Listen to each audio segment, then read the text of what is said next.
Devo, for me. Like, well, he's been playing a completely different role this year. He's always been a backman, solid, fantastic kick, occasionally going to the forward line and kicking 65-metre goals, and he's kicked quite a few of them. In a recent broadcast, someone said, one of the broadcasters said that, that's fantastic, he's kicked 4 goals this year. But they hadn't actually looked at it, because as a backman, he'd kicked 37 goals in his career, and every one of them was 55 metres or better. Yeah. He didn't kick a goal from inside 50 this year he's been until his 220th game. No way. And he kicked 37 or 40. How many games? Until his 237th game. True. He didn't kick a goal inside 50. Really? And he kicked 30-something up to that point. He's been a workman. He's been So who did he give these number to?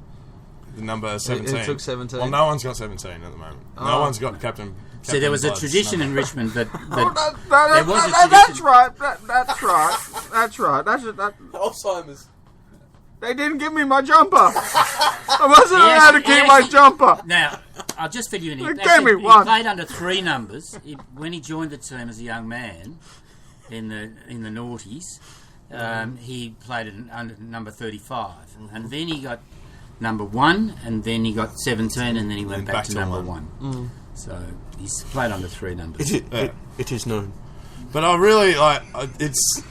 It gives us a nice little mental edge. Just dare to dream that it could finish on the Crawford, Shane Crawford moment. Let's get into it. No more. I'll quickly round up the Gold Coast. It's starting to sound like a podcast. I reckon. This is Tiger Time, though. This is what Tiger Time is. Tiger Time is just me rambling about how much I love Tiger Time. If it's still got Tiger Time, I'd like to talk to something. Yes. Wait. We're going to go to the music. Then you can start talking about what's coming up. Yes, very good. So the music is about, just quickly. Yep. It's directed at you two, first of all, for putting me in the MRP, putting me in the sin bin. I'm bringing Sam back. And it's also to Collingwood, because we're coming for them. They're alright. We're going to beat them here for the first time in 30 years.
Coming into Tiger Time. Are we on?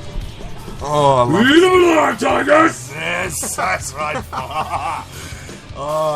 It's been a while since I've roared at footy with you, Steve.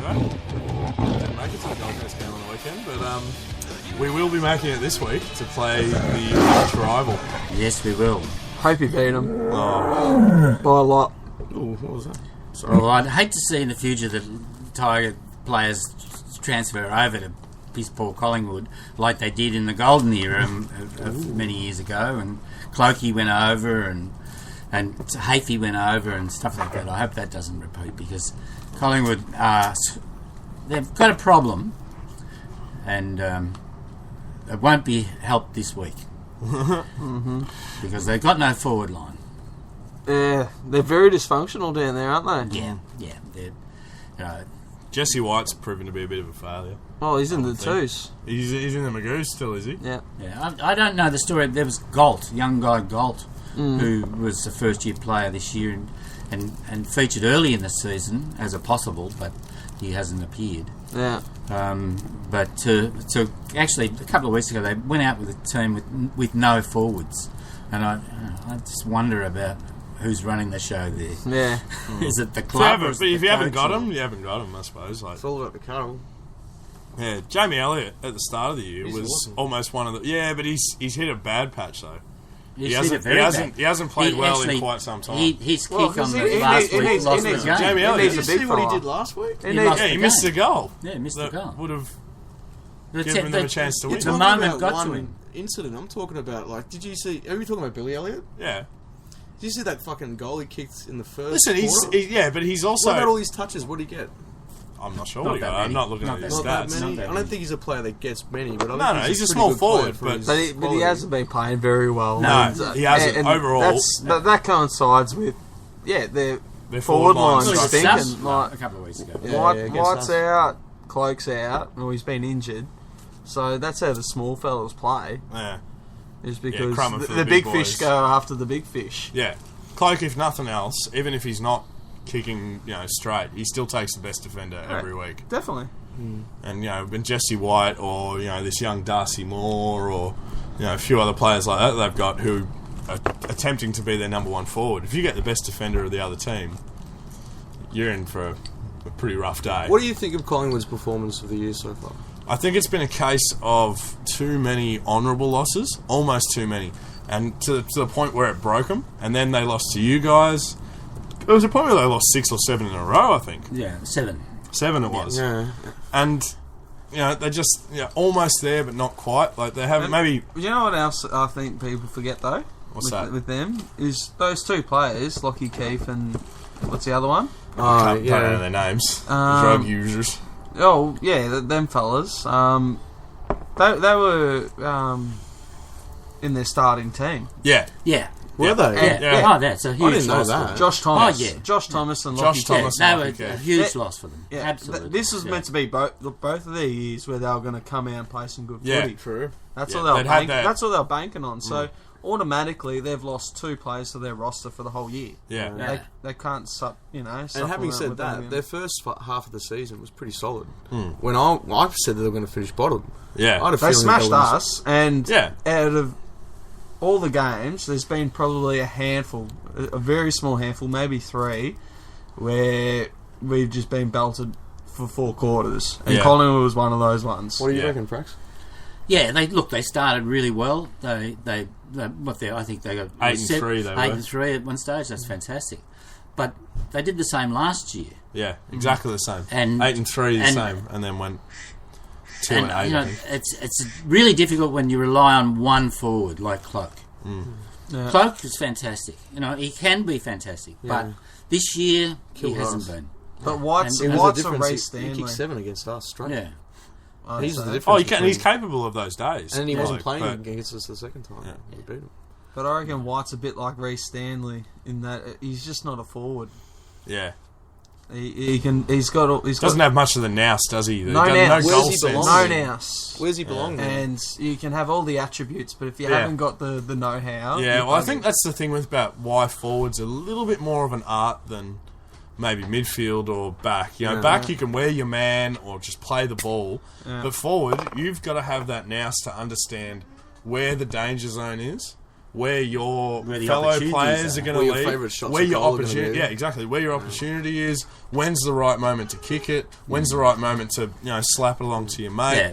There's a lot more. Well, you see it so often, these forwards who are not quite forwards play, and they're in the goal square with the ball, and there's a few men around, they don't know what to do.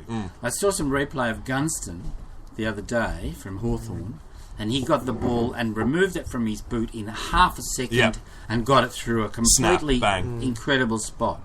And that's the difference. It's They're just deadly. a natural forward. You talk about forwards. Yeah. Hawthorn's Hawthorn, well, they don't miss. Well, no, this year they've been a bit more accurate. Last year was the big year of Gunston and Bruce. They kicked something like 106 Ridiculous, goals, 20 points between them. That's Bruce. That's Bruce deadly. equaled last year. Bruce equaled Lockett's record of 26 goals straight. Yeah, Really? But they've been good because they've been fed well. Yeah. And what Richmond discovered, and lots of other teams that are going to discover about Hawthorn, that you can actually stop them. Yeah. You have to shut them down. You have to shut them down before it's delivered. Well, their forwards look so good because they're getting clean ball Yeah. from classy players who have time. Yeah. Constant pressure around the ball, constant, just rambling, making the players make a rush decision is how you beat What Hawthorn. keeps Hawthorn in the game is someone like Rioli, Yeah. who with 12 possessions can get 8 goals, and that doesn't really show what he played because he interfered with the game so many other times without actually getting a possession. Yeah. You know, I was just going to say, I don't even want to talk about Hawthorn for a sec, but Cyril Rioli, every time I've seen the guy do something... Oh, jeez, I reckon we give Deli a wave. Oh, she's gone away. I'll break... I shouldn't have crumbled. No, I should have held. Continue. As you go. As you were. Continue, Joshy. Sorry, Latigra. Every time I look at him, he just does something incredible. He doesn't necessarily have to touch the ball. No. But he does He something played his 150th incredible. game the other week, and I don't know if you guys would have seen in the lead-up. I was watching a fair bit of Fox footy that week, probably because the Tigs had won. But they played some of his highlight reels. Oh, my God. Who's Cyril? I could sit there. I remember watching it thinking, I could sit here for hours. And not only would there, A, be enough highlights for me to do that I would never have to watch the same thing twice, but B, they would all be so different. Yeah. They would be the paddles under the legs, the tackles that came out of nowhere. Yeah. And you know what my favourite move of his is? And it was the first time I saw him do anything on the field, and I was there. It was round 1 against Melbourne, and Aaron Davey was bearing down on him. And I think it was his first game, He did this thing where he jumped to the right or the left. Yeah. And he outstepped Aaron David, and I just went, that's it. We're going to lose this game for starters, and that guy's going to fucking play. Yeah. Well, I saw him last year live, and someone was chasing him as he was receiving the ball on the bounce from a kick, and he jumped into a hole in the ground that wasn't there. He just disappeared. He crouched down like this all around the ball, and the tackler went over the top of him. He jumped up and ran around and kicked the goal. Yeah, He just disappeared. It was incredible. He's like the Monty Python of... I remember that. I remember that exact play, Steve, because I remember the slow motion, and the player who's chasing him actually looks underneath him as he flies over Cyril Rioli. He's like, "Oh, how did you end up down there? Oh God! Oh no, Cyril kicked the goal." But Cyril epitomises the stereotype of the kind of player that when the ball comes to him, he's always something always happens. Something happens. Yeah. Something always happens. He's a spark in any contest. No, I think there's no denying. There's lots of other players like that. Oh, definitely. There's lots of other players, but he just doesn't. Yeah. He's in a position in a really good team where he's a receiver, largely. He does play out of the centre a bit, but largely he's a receiver or a distributor halfway down, and that's a benefit of being in a good team. I reckon Melbourne and Richmond have a little bit of a maybe potential Cyril seed. Yeah. Well, we've got one coming back this week. He's been out for a while, and he's got a mean sidestep, doesn't he? Shane Edwards. Look, there's some incredible Indigenous players in this competition, and there's I think it's about 88 or something like that. It's around the 80 mark. That's about 10%. There's nothing like that in the population, but anyway. That's pretty important, and all of them. You watch all of them because they've been playing football barefoot all the time, and largely in climates where you can play it all year. Yeah. They live and breathe it, and it's just it doesn't stop up and there, it's a natural game for them. It's No, a natural game for them. Didn't they invent it? Well, Mungrook was the game played with usually a possum skin or something like that, stuffed and played with kicking, and particularly marking was the thing. In Mungrook was the thing that distinguished it from other games. It was all about taking the once mark. you got the mark, well, then you got a kick. There's a film there somewhere. Definitely. There is a film There's there been somewhere. quite a few good films about Indigenous influence on Australian rules. I just want to go back to one thing that we were saying about Cyril before. is, how you were saying he's a bit of a receiver, Steve-O. I would say that he's one of the best, if not the best, one-on-one player in the comp. Definitely.